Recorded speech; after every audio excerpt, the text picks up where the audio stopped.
C'est vraiment immangeable quand c'est fait par les restaurateurs. Là, Oui, la moussaka.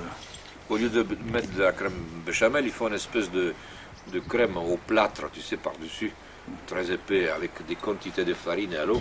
C'est le maçon grec. Non, le moussaka, moi personnellement, je mélange un petit peu de mouton haché, du veau haché et du bœuf, 3 viandes. Bon, je fais une espèce de bolognaise avec ça.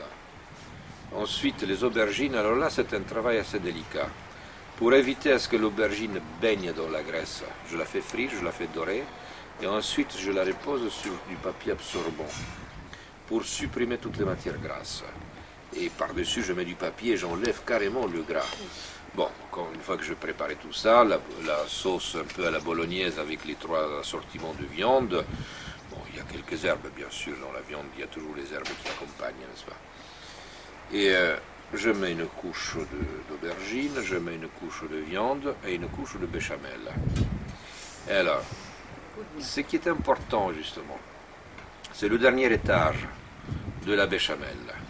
Il faut que ça soit absolument hermétique, parce qu'à l'intérieur, ces herbes, il ne faut pas qu'il y ait une évaporation. Il faut que la couche de béchamel soit bien étalée pour qu'il n'y ait pas une fuite du parfum des herbes. De façon à ce que quand c'est cuit, il faut qu'au moment où on coupe la première tranche, qu'il y ait une explosion de parfum d'herbe.